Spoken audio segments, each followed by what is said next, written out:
안녕하세요. 얼마 전 속 시원하게 아내와 이혼하고 나름 복수까지 제대로 한 후 혼자가 된 40대 남성입니다. 여러분, 눈 뜬 장님이라는 말 아시나요? 눈을 뜨고 있지만 제대로 된 진실을 보지 못하는 사람을 뜻하는 말인데요. 딱 제 전 아내에게 어울리는 말입니다. 진짜 저야말로 아내가 원하는 돈도 많고 성격도 좋은 사람인데 아내는 이런 저를 눈앞에서 놓치더군요. 뭐 마지막엔 아내가 하도 싹싹 빌며 사정사정을 하길래 모든 걸 다 덮고 다시 한번 살아볼까도 생각했지만 그러기엔 제가 너무 아깝더라고요. 저는 돈도 많고 집도 있고 제 회사도 있고 아직 앞날이 창창한데 뭐가 모자라다고 또 제 인생을 아내라는 검은 잿더미 속으로 넣겠어요. 그래도 생각지도 못한 이혼이라 그런지 아직은 기분이 떨떠름하네요. 지금부터 제 아내가 얼마나 어리석었는지, 제가 아내 때문에 얼마나 고생을 했는지, 제가 복수를 위해 얼마나 많은 것을 참았는지 말씀드릴 테니 여러분들도 제 아내처럼 숲을 보지 못하고 나무만 보는 어리석은 행동은 절대 하지 마시길 바랍니다. 한 부분에만 집착하기보다 전체를 봐야 제대로 된 그림이 보이는 법이니까요. 먼저 저라는 사람에 대해 소개해드릴게요. 저는 고등학교 때부터 사업을 했습니다. 유통사업을 하시던 아버지가 늘 사업하는 것을 봐와서 그런지 자연스럽게 돈이나 산업 흐름에 눈이 떠지더군요. 제가 제일 처음 도전했던 사업은 아버지께 1,000만 원을 빌려서 시작한 이동식 세차 서비스였어요. 제가 대표로 친구 2명을 고용해서 진행했었는데 고등학생 입장에선 꽤 쏠쏠한 용돈벌이가 되더군요. 아니, 용돈벌이 그 이상이었었죠. 월 300 이상의 적금이 가능할 정도였으니까요. 그렇게 제가 어릴 때부터 사업에 성공한 사람인 줄 알았습니다. 하지만 몇 년 만에 아주 큰 문제가 생겼습니다. 사업이 제대로 적자가 난 것이죠. 큰 돈을 벌고 싶어 무리하게 사업을 확장시키고 직원을 늘렸는데 다른 경쟁업체가 많이 생기면서 가격 경쟁에서도 확 밀려나 버렸어요. 결국 이미 일은 키워놨는데 감당이 안 돼서 아버지께 도움을 요청하며 사업을 접게 되었습니다. 어릴 때부터 사업에 성공해서 선생님과 친구들 모두 저를 부러워했었기에 저는 제가 이렇게 망했다는 사실을 인정할 수 없었습니다. 한때는 이 사업을 끝까지 지키지 못한 게 제 인생에서 최대의 실패라고 생각했어요. 하지만 이후 더 큰 규모의 사업을 진행하고 아내와의 일도 겪으면서 이 일은 정말 아무것도 아니었다는 걸 깨닫게 되었죠. 결국 사업은 망했지만 이 경험은 저에게 정말 큰 도움이 되었고 이후 성인이 되어 제가 원래 하고 싶었던 IT 네트워킹 서비스 사업을 시작했습니다. 확실히 온라인을 기반으로 중간에서 사람을 연결해주는 사업이다 보니 세차 사업과는 다르게 시스템만 잘 만들어두면 사람도 많이 모이고 시간 절약도 되더군요. 정말 뿌듯한 건 시간이 지나니까 제가 예상한 대로 아주 기분 좋은 소식이 들리기 시작했다는 거예요. 성과는 정말 상상 이상이었습니다. 제가 만들어둔 네트워킹 서비스를 이름만 들어도 알 법한 대기업들에서 찾기 시작하여 직원 수는 100명까지 늘게 되었죠.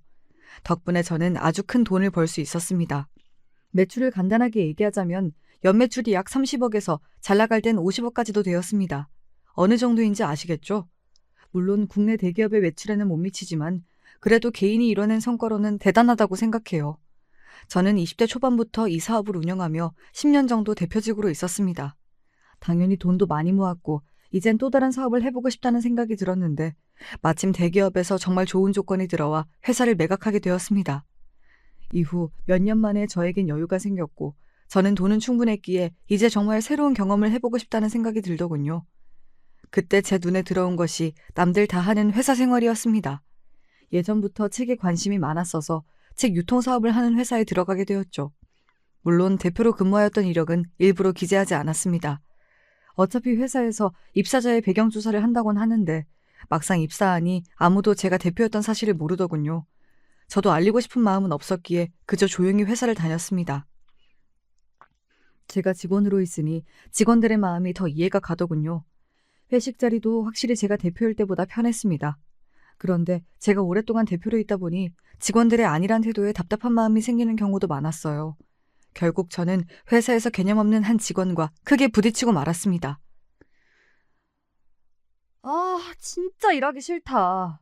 이 PPT 머리 좀 쓰면 1시간이면 끝나는데 그렇게 열심히 하면 너무 힘들잖아? 그냥 5시간 걸린다고 뻥치고 오늘 쉬엄쉬엄 해야지. 아니, 지금 회사 돈이라고 이런 식으로 일해도 되는 거예요? 진짜 개념이 없어도 한참 없으시네요. 당신 같은 사람 때문에 회사 성장이 더딘 거라고요. 이런 식으로 할 거면 그만두세요. 저기요. 뭔데 지적질이세요? 무슨 회사 사장님이라도 되세요? 진짜 어이가 없네. 안 그래도 회사 마음에 안 드는데 직장 동료가 무슨 대표 행세를 하냐고. 주제 파악 좀 하세요. 참나, 맞는 말 했더니 저에게 주제 파악이나 하라고 하더군요. 이런 개념 없는 직원을 보니 예전에 제가 운영하던 회사에서 골치 아팠던 직원들이 떠오르면서 확 짜증이 나더군요. 저 직원에게 제대로 훈수를 두려고 하던 그때 정말 예상치 못하게 이 싸움에 누군가가 끼어들었습니다. 저기, 두 분 싸우지 마세요. 희선 씨, PPT 저한테 넘겨주세요. 제가 빠르게 완성할 테니까 오늘은 좀 쉬세요. 그동안 프로젝트 큰 거 하셔서 과부하가 오신 것 같아요. 네, 이 대화가 아내와 저의 첫 만남이었습니다. 그때 아내는 다른 사람들과 다르게 계산적이지도 않고 늘 먼저 동료들을 도와주는 평화롭고 순수한 사람이었어요. 딱 봐도 집이 잘 사는 것 같진 않았는데 몇 마디 해보니 돈 욕심도 전혀 없는 것 같더군요.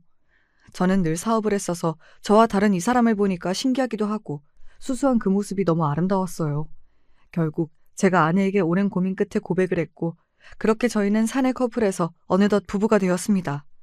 그렇게 아내와 결혼을 하고 아파트를 구해서 신혼생활을 즐기고 있었는데 저에겐 한 가지 늘 아내에게 미안한 부분이 있었습니다. 바로 아직까지 저에 대해 솔직하게 다 얘기를 못했다는 점이었어요. 나쁜 건 아니지만 제가 회사 대표였던 사실과 돈을 많이 가지고 있다는 사실들을 말하지 못했습니다. 당연히 아내한테 말을 해야 되고 제가 뭘 말하든 아내의 태도가 갑자기 달라지진 않는다고 생각하곤 있었어요. 하지만 그동안 사업을 하면서 제가 대표라는 사실이나 돈이 많다는 사실이 알려지면 회사에 취업을 시켜달라거나 돈을 빌려달라는 등 무리한 부탁을 하는 경우를 너무 많이 봤어서 자연스럽게 아내에게도 제 상황을 숨기게 되었습니다. 하지만 안 좋은 소식도 아닌 만큼 언젠가 때가 되면 모든 걸 이야기해 주려고 생각했죠. 그때는 아내가 제가 처음 봤던 계산적이지 않고 순수한 모습을 평생 유지할 것이라고 생각했어요. 하지만 제 예상은 생각보다 빠르게 완전히 빗나갔습니다. 그 이유가 뭔 줄 아시나요? 참 얘기하면서도 어이가 없는데 바로 옆집 사장 때문이 아닐까 생각합니다. 저희가 아파트로 이사를 오고 몇 달 후 옆집에 새로운 부부가 이사를 왔습니다. 집이 가깝기도 하고 네 사람 다 술을 좋아해서 함께 술도 먹으며 친해지게 되었죠. 옆집에 사는 남자분은 가구 제조업을 운영하는 작은 중소기업 사장이었습니다. 직원은 5명 정도 되는 것 같았어요. 옆집에 사는 여자분은 동네 필라테스 가게를 운영하고 있다고 하더군요. 아내는 옆집 부부에게 태어나서 처음으로 사업에 대한 자세한 이야기를 들으며 늘 신기한 듯 여러 가지 질문을 해댔습니다. 그럴 때마다 제가 굉장히 거슬리는 부분이 있었어요. 바로 옆집 사장님의 태도였죠. 아내와 저에게 계속해서 직장을 다닐 것이 아니라 꼭 사업을 해야 한다고 권유하더군요. 뿐만 아니라 각종 부업이나 투자에 대한 근거 없는 얘기를 계속해서 떠들었습니다. 저는 딱 봐도 저 말이 말도 안 되는 말이고 허세라는 걸 알았기에 무시했는데 아내는 진심으로 옆집 사장이 하는 말을 다 믿고 있는 것 같았습니다. 아내는 옆집 사장을 굉장히 존경하는 것 같았어요. 그러더니 어느 날 아내가 저에게 이런 얘기를 하더군요. 이 소리를 듣고 저는 처음으로 아내가 순수한 것이 아니라 멍청한 것은 아닐까 생각했습니다. 여보, 우리도 옆집 사장님처럼 살아야 되는 거 아닐까? 사장님이 기업을 운영하고 계시는 대단한 사람이잖아. 근데 요즘 주식을 안 하면 못 살아남는데. 월급의 80% 이상을 주식에 넣어야 한다는데 우리도 적금 다 깨고 전부 주식에 넣을까? 무슨 그게 말도 안 되는 소리야. 옆집 사장님 주식으로 돈 얼마 벌지도 못하시니까 함부로 그런 말 다 믿고 그 사람 말 따를 생각하지도 마. 아휴, 내가 돈 욕심도 없는 당신이랑 무슨 이야기를 하겠어. 자기랑 살면 늘 이렇게 우리 형편이 제자리일 것 같네. 답답해. 정말 답답해. 참, 진짜 속이 터질 듯이 답답한 건 저였습니다. 옆집 사장님은 예전에 제가 사업할 때 운영했던 사업체보다 규모도 훨씬 작고 실제로 투자도 잘 못하는 사람이었어요. 근데 그 사람이 하는 이야기를 단지 기업의 대표라는 이유만으로 아내가 다 믿고 있었다니 제 입장에선 그저 놀라웠죠. 이 세상에 기업이 얼마나 많은데요. 길거리에 있는 음식점도 어떻게 보면 다 사업이잖아요. 대표라고 모두가 다 아내가 그렇게 우러러볼 만한 대표들은 아닌데. 하지만 저와 달리 늘 직장만 다녔던 아내가 세상 물정을 뭐 알겠어요. 옆집 사장이 대표라니까 아내는 모든 말을 다 따라야 된다고 생각하는 것 같았습니다. 사실 옆집 사장이 이상한 이야기를 해도 아내가 실행은 안 하겠지 해서 놔뒀었는데 어느 날 아내가 돌이킬 수 없는 사고를 쳤습니다. 여보, 큰일 났어. 내가 옆집 사장님이랑 요즘 자주 만나서 투자 이야기를 나눴는데 사장님이 곧 있으면 완전 오를 수밖에 없는 주식 종류를 나한테만 알려준다는 거야. 내가 그 말에 혹해서 사채업자에게 돈을 빌려서 주식 투자를 했는데 지금 계속 떨어지기만 하고 있어. 주식 오르면 당장 팔아서 사채 갚으려고 했는데 지금 몇 달째 모아둔 적금 깨서 이자를 갚다가 너무 힘들어서 당신한테 사실대로 이야기를 해. 여보, 미안한데 혹시 돈 있으면 나 돈 좀 빌려주면 안 될까? 자꾸 사채업자들이 연락해서 나 너무 무서워. 세상에. 주식을 한다고 사채를 쓰는 사람이 세상에 어딨나요? 이런 바보 같은 짓을 제 아내가 했을 줄은 몰랐습니다. 결국 저는 제가 가지고 있던 돈으로 사채업자들에게 돈을 갚아주었죠. 이후 아내에게 절대 옆집 사장과 둘이 만나지 말고 더 이상 이야기 듣지 말라고 신신당부했습니다. 아내도 알겠다고 하더군요. 이후로 옆집 부부와는 일부러 술자리를 가지지 않았습니다. 그런데 어느 날 옆집 부부에게서 정말 뜬금없는 소식이 들려왔습니다. 바로 옆집 부부가 이혼을 했다는 소식이었죠. 그리고 이 일은 나중에 저와 아내에게도 엄청난 타격을 가져왔죠. 사실 옆집 사장님의 부인이 마지막으로 짐을 챙겨 아파트를 떠나기 전 저희 집을 찾아왔습니다. 제가 깜짝 놀라 문을 열자 저에게 중요한 할 말이 있는 것처럼 보였어요. 하고 싶은 이야기가 있는지 물어보려고 하는데 아내가 옆으로 오자마자 말을 하다가 말더군요. 이내 아내가 떠나는 옆집 사장님 부인에게 마지막으로 주고 싶은 게 있다며 잠시 안방으로 들어가자 저에게 귓속말로 한마디를 하셨습니다. 제 남편과 아내분을 가까이 두지 마세요. 제 말 명심하셔야 할 거예요. 굉장히 뼈가 있는 싸늘한 경고처럼 들렸어요. 그러더니 저에게 자신의 폰번호가 적힌 메모지를 주고 가버리더군요. 분명 필요할 때가 있을 거라고 말했었는데 그때는 이 말이 뭘 의미하는지 잘 몰랐었어요. 당시에는 저도 옆집 사장님을 좋게 보고 있진 않았기 때문에 이 말에 동의는 했었는데 모든 일을 겪고 나서야 이 말의 숨겨진 뜻을 제대로 알 수 있었습니다. 이후 사장님의 아내분이 가자마자 아내는 태도가 돌변했습니다. 이런 모습들은 이미 제가 알던 예전의 아내가 아니었어요. 옆집 사장님 부인 진짜 별로야. 사장님이 요즘 자금 문제로 힘들어하는데 옆에서 돈 구할 생각도 없이 가만히 있었나 봐. 사장님 입장에서는 아무것도 모르고 도움도 안 되는 아내가 얼마나 답답했겠어. 이래서 돈이 중요한 거야. 결국 돈 때문에 싸우고 갈라진다니까? 왜 이런 말들이 그토록 순수했던 제 아내의 입에서 나오게 된 걸까요? 정말이지 예전의 아내는 절대 할 수 없는 말들이었습니다. 아내는 절대 사람을 뒤에서 욕하지 않고 돈 욕심을 부리는 사람이 아니었거든요. 옆집 사장님과 친해져서 많은 이야기를 나누더니 아내까지 옆집 사장님처럼 변하고 있는 불길한 느낌이 들었습니다. 아내가 돈 때문에 순수함을 잃고 자꾸 옆집 사장이랑 어울리는 것도 싫어서 제가 정말 많은 돈을 모아뒀다고 사실대로 얘기하려다가 아내가 꺼낸 이 말을 듣고 절대 이야기를 하지 않기로 결심했습니다. 주변에 돈 많은 사람 있으면 좋겠다. 주식이나 부동산 투자하게 돈 좀 달라 할 텐데. 회사도 하나 차려달라 하고 싶고. 물론 내가 회사 운영은 안 해봤지만 요즘은 전문 경영인 쓰면 된다며? 옆집 사장이 그러는데 돈 있으면 그냥 회사 차리고 필요한 분야에 사람 다 고용하면 된대. 대표 되는 것도 완전 쉽다는데? 내 주변엔 왜 돈 많은 사람이 없을까? 참 철없는 소리지요. 회사 운영이 그렇게 쉬울 리가 없지 않나요? 어느샌가부터 저에게 아내는 순수함이 아니라 그냥 사기치기 좋은 멍청한 사람이 되어가고 있었어요. 이후 아내를 제대로 공부시켜야겠다는 생각이 들어서 제가 회사 운영이나 투자에 대해 제대로 된 이야기를 해주었지만 아내는 제 말을 전혀 듣지 않았어요. 오히려 저를 완전히 무시했죠. 당신은 회사 운영도 안 해보고 돈도 많이 안 벌어봤잖아. 뭘 알겠어. 그러니까 매일 부정적인 소리만 하는 거겠지. 옆집 사장님 봐봐. 꿈도 크고 보는 시야도 넓잖아. 그러니까 돈 버는 방법이 쉽게 보이는 거지. 당신은 뭐만 하면 다 안 된대. 그럴 거면 그냥 말하지 마. 그래서 돈을 벌기나 하겠어? 아휴. 제가 회사 대표로 있었던 경력이 얼만데 아내에게 이런 말을 들으니까 어이가 없더군요. 이후에도 아내와 이 문제로 몇 번이나 다툼이 있었습니다. 아내가 옆집 사장님께 주식 투자와 사업 운영을 배운다면서 저녁에 집에 들어오지 않고 옆집에 계속 있었거든요. 처음에는 밥 먹은 후 2시간쯤 사장님과 대화를 하다 다시 집에 왔었어요. 좀 저러고 말겠지 싶었는데 이후에는 새벽까지 안 들어오더군요. 점점 제가 참을 수 있는 정도를 넘었다는 생각이 들어 화를 냈더니 열심히 일하고 사업 준비하는 사람한테 이게 무슨 태도냐고 적반하장으로 나왔습니다. 결국 저는 아내와 일주일에 3-4번 이상 이 문제로 싸우게 되었고 이미 충분한 제 자금 상황과 사업 경력에 아내에게 전부 이야기하려고 했어요. 이런 결심을 가지고 일찍 집에 들어온 날 아내의 입에서 정말 충격적인 단어를 듣게 되었습니다. 단 한 번도 예상하지 못한 시나리오였죠. 나 당신한테 할 말 있어. 요즘 당신이 사업 준비한다고 자꾸 옆집 사장님이랑 새벽에도 같이 있잖아. 근데 앞으로 그럴 필요 없어. 왜냐면 사실 그러니까 내가 말 끊어서 미안하지만 나부터 얘기할게. 우리 이혼하자. 뭐? 방금 뭐라고 했어? 이 이혼? 갑자기 무슨 이혼이야? 미쳤어? 난 돈 없는 사람보다 부자가 좋아. 당신보다 옆집 사장님이랑 같이 살고 싶어졌어. 이 말을 듣는 순간 옆집 사장을 조심하라 하던 사장 부인의 말이 단지 옆집 사장이 허세가 많고 사업과 관련하여 근거 없이 좋은 말만 던지는 사람이어서 한 말이 아니라는 것을 이제서야 알게 되었습니다. 옆집 사장은 제 아내를 순진한 제 아내를 꼬실 수 있는 사람이었고 이미 옆집 사장이 부인과 이혼하기 전부터 제 아내와 어느 정도 불륜을 저지르고 있었던 것 같았습니다. 즉, 옆집 사장 부인이 경고한 메시지에는 남녀 관계도 있었어요.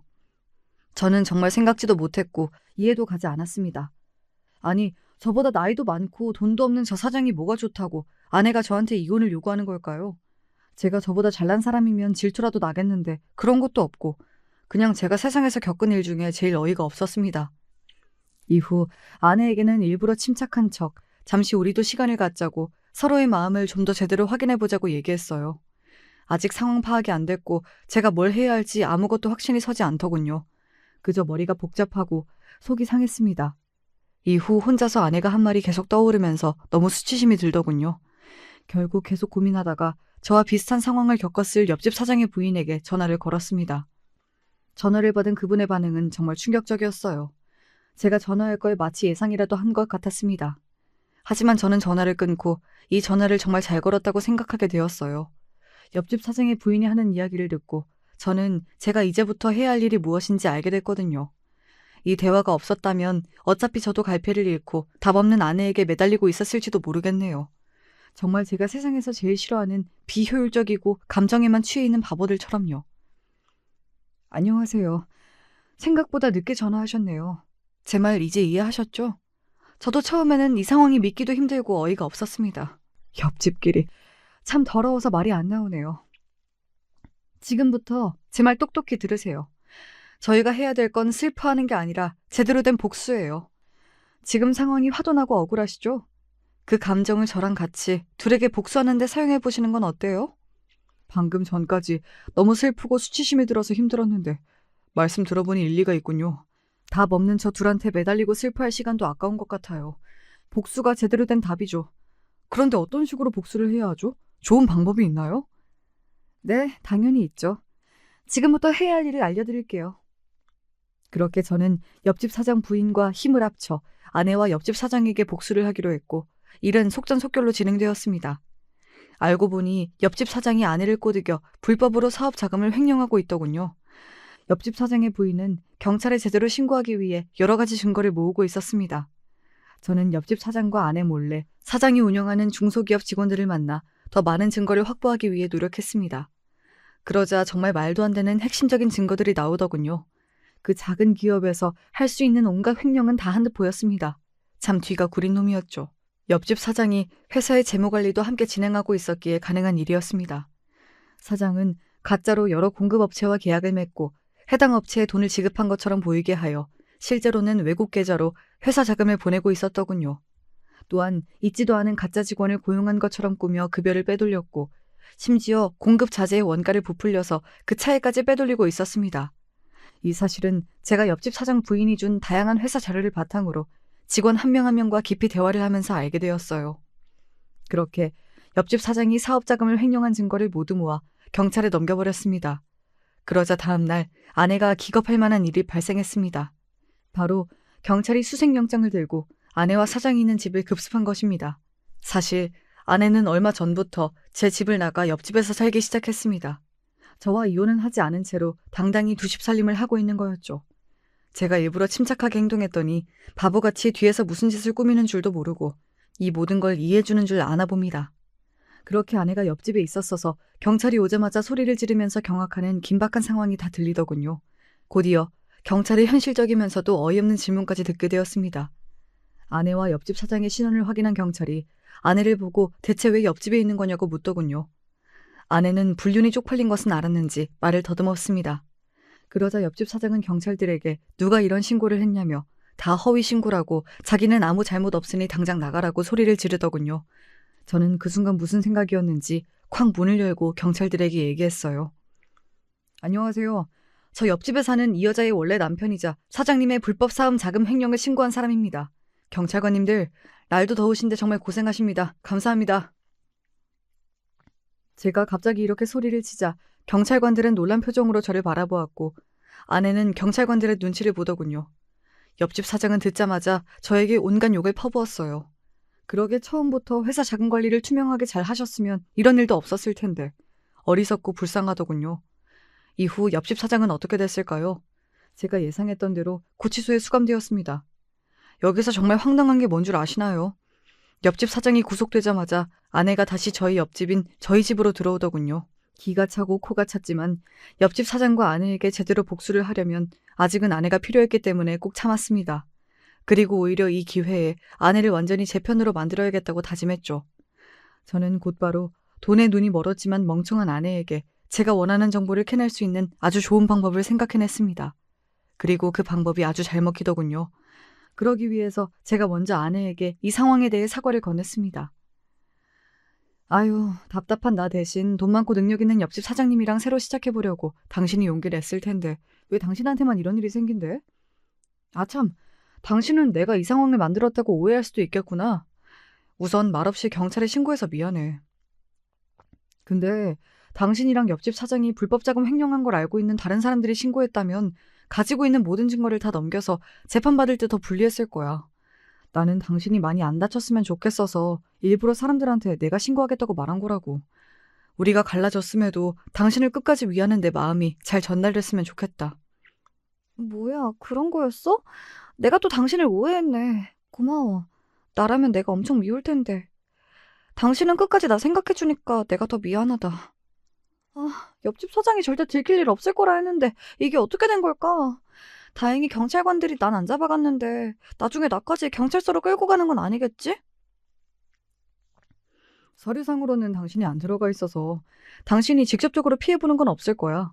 그리고 당신이 피해를 보게 된다면 어떻게든 내가 도와줄게. 그래도 우리 한때 사랑했던 사이잖아. 사실 난 이 상황이 너무 속상해. 당신이 옆집 사장이랑 살아도 정말 잘 됐으면 좋겠거든. 그래서 말이야. 내가 당신을 돕고 싶어. 지금 상황으로는 사장님이 과징금이나 벌금 때문에 많은 돈을 잃거나 사업을 못하게 될 수도 있거든. 내가 어떻게든 알고 있는 사장님들한테 돈을 빌려서 당신이 옆집 사장님이랑 새로 사업을 시작할 수 있도록 돈을 마련해 줄게. 근데 그러려면 나도 지금 당신이랑 옆집 사장이 어떤 상황인지, 뒤에서 무슨 일을 하고 있는지 제대로 알아야 하거든. 지금부터 내가 묻는 거 전부 솔직하게 대답해 줄 수 있어? 정말? 당연하지. 나는 당신이 나 미워하는 줄 알았는데 아니었구나. 다행이다. 사실 당신이 돈은 없지만 너무 좋은 사람이라 내가 돈 때문에 옆집 사장님을 선택한 게 내 마음에 걸렸거든. 당신이 사업 자금만 지원해 줄 수 있다면 난 뭐든 할 수 있어. 전부 물어봐. 역시 당신은 두뇌 회전이 참 빨라. 말 이해도 잘하고. 진작 사업을 했어야 되는데 내가 그런 사람이 아니어서 참 안타깝네. 먼저 옆집 사장이 불법 자금을 숨긴 해외 계좌랑 비밀번호를 다 나한테 알려줘야 하고 불법 장부가 있다면 그것도 날 보여줬으면 좋겠어. 이걸 다 알아야 내가 얼마나 필요한지 또 경찰이 닥쳤을 때 어떻게 해결할지도 얘기해 줄 수 있거든. 옆집 사장은 내 말 안 믿을 것 같아서 나한테 이런 거 알려준다고 미리 얘기 안 했으면 좋겠다. 내 말 알아듣지? 그럼 일주일 내로 전부 정리해서 줄게. 정말 고마워. 돈 많이 벌면 당신도 줄게. 제 아내 참 순진한 건지 멍청한 건지 그렇게 저에게 모든 걸 순순히 알려주더군요. 이 사실을 알게 되면 옆집 사장이 얼마나 화가 날까요? 드라마에서만 보던 제대로 된 복수를 할 생각에 저는 아주 속이 시원했습니다. 그렇게 10일 후 사장은 풀려났습니다. 하지만 거액의 벌금도 물어야 했고 사업도 당장 이어갈 수 있는 상황이 안 되었죠. 미친 듯이 저를 원망하더군요. 저는 이때 옆집 사장의 전 부인에게 양해를 구하고 제가 부인이 복수하고자 하는 것을 막기 위해 대신 증거를 숨겨서 신고한 것이라고 아내에게 얘기한 것과 똑같이 옆집 사장에게 얘기했습니다. 처음엔 안 믿더니 이후 전 부인과 대화를 하고 나서야 제 말을 믿더군요. 사장의 전 부인과 미리 말을 맞춰놔서 들키지 않을 수가 있었습니다. 이후 저는 아내가 이야기해준 더 많은 불법 자금 정보를 경찰에 넘겼어요. 해외 계좌를 추적하고 있던 경찰에겐 아주 도움이 되는 정보였죠. 이후 제가 잠시 짐을 찾으러 집에 왔을 때 옆집 사장이 아내에게 화내는 것을 들었습니다. 야, 너가 경찰에 알려줬지? 내 해외 계좌 그거 경찰이 다 알고 있잖아. 아무도 추적 못할 텐데 이게 어떻게 된 거냐고. 너 말고 정보 알고 있는 사람도 없단 말이야. 멍청한 년. 너 만나고 나서부터 되는 일이 없어. 와, 멀리서 들어도 겁에 질릴 정도로 욕설을 섞어가며 소리를 지르더군요. 옆집 사장의 본 모습인 것 같았습니다. 제 아내는 왜 골라도 하필 저런 놈을 골랐을까요? 대표로서도 남자로서도 그냥 사람으로서도 너무 별로였습니다. 이후 더 큰 소리들이 들렸어요. 물건을 바닥으로 던지고 있는 건지 물건들이 깨지는 소리가 들리더군요. 남자인 저도 겁을 먹을 정도였는데 이상하게 아내의 비명소리도 들리지 않았습니다. 제 추측으로는 저 사람이 저런 모습을 한두 번 보인 게 아니어서 아내가 익숙해진 게 아닐까 생각이 들더군요. 아내에게 더 이상 사랑의 감정은 당연히 없었고 사람 대 사람으로서 말려야 하는 건 아닐까 생각을 할 정도로 심각했습니다. 이후 물건을 던지는 것은 멈춘 듯 했고 아내와 다시 대화를 나누는 것 같길래 그냥 물건 가지고 다시 제 갈 길을 갔습니다. 저는 아직도 할 일이 많았어요. 경찰에서 하는 일과는 별개로 개인적으로 사장의 사업이 완전히 망하도록 뒤에서 손을 쓰고 있었거든요. 사실 경찰에게 불법 자금 정보를 전달하기 전부터 옆집 사장의 회사에 있는 직원들과 몰래 만나고 있었습니다. 곧 옆집 사장의 사업이 망할 것이라는 이야기를 전했죠. 이 사실이 믿기지 않고 저를 도울 생각이 없는 직원들에겐 제 인맥을 통해 다른 회사로 이직을 시켜주겠다고 제안했습니다. 정말 다행히도 한 명 빼고 모든 직원들이 저를 도와주기로 하였습니다. 제가 어떻게든 다시 사업이 진행될 것이라고 이야기하기도 했고요. 직원들은 저를 믿어주는 것뿐만이 아니라 제 아내와 불륜을 한 옆집 사장의 인성을 굉장히 문제 삼더군요. 사람 대 사람으로서 저를 걱정해주기도 하였습니다. 사실 이야기를 나눌수록 제가 생각했던 것보다 능력 있고 너무 좋은 사람들이라 제가 회사를 차리면 데려오고 싶을 정도로 탐이 났습니다.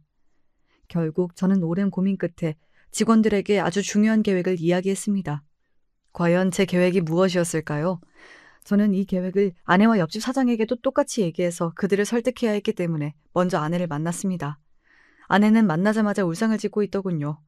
옆집 사장의 사업이 망한 것 같다면서요. 저는 아내에게 달콤한 말을 건넸습니다. 지금 잘 되고 있는 사업의 종류를 보여주며 사장을 설득해 큰 돈을 대출받아 당장 새로운 사업을 시작하라고 했죠. 모자란 돈은 당연히 제가 저번에 얘기한 대로 보태주겠다고 했고요. 아내는 대출을 받아본 적이 없었기 때문에 처음엔 제 말을 거절했지만 제가 예전에 대출을 받은 것을 보여주며 사업을 안 하는 저조차도 대출을 받을 수 있다고 아내를 설득하니 알겠다고 했습니다. 결국 제 말이 잘 먹혔는지 아내는 그날 밤 문자를 보내왔습니다. 당신 말대로 사장님 설득해서 아주 큰 대출을 받았어. 나도 받고 사장님도 받았어.